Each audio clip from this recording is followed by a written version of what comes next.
Now, more than 300 Jewish Holocaust survivors and their families are accusing Israel of committing genocide in Gaza. The International Jewish Anti-Zionist Network Group wrote a letter to the Israeli government, and they also published it in the New York Times. It said, as Jewish survivors and descendants of survivors and victims of the Nazi genocide, we unequivocally condemn the massacre of Palestinians in Gaza and the ongoing occupation and colonization of historic Palestine. We are alarmed by the extreme racist dehumanization of Palestinians in Israeli society, which has reached a fever pitch. Well, Raphael Cohen is a descendant of Holocaust survivors and part of the group that wrote that letter, and he joins me now live from San Francisco.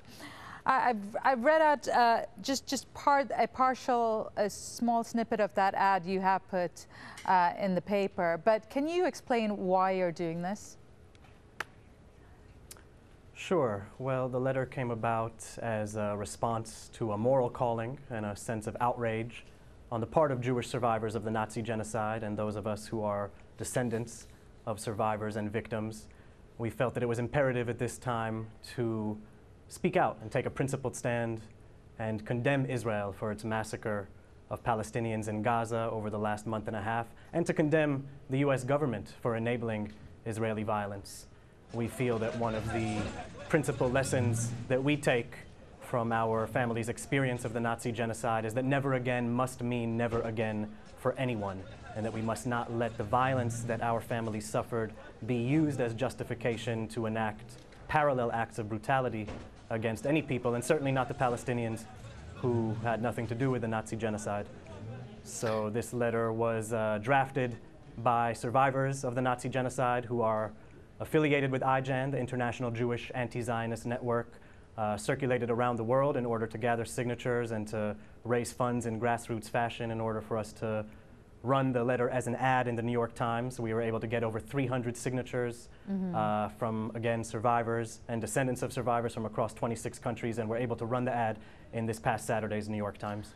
Okay, you've also called for Israel to be boycotted and the blockade of Gaza to be lifted. Now, Israel's government says that blockade is necessary to stop attacks on civilians living in Israel, suicide bombers, and other entities that may want to harm Israeli citizens. How do you propose then that Israel protects itself? Well, we believe that lifting that economic and military blockade is key. If Israel wants to end the rockets, for instance, coming into southern Israel, it can do so by lifting the economic and military blockade, by enabling Palestinians in Gaza to be self-sufficient, to be able to build up their economy, to be able to live without fear of violence, of bombs being dropped on them.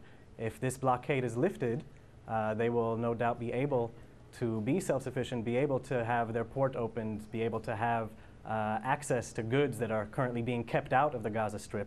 And if that's the case, if that blockade is lifted and they're able to live as any other people are able to live, we're confident that the state of Israel will also be safe, and because these sorts of attacks won't be happening.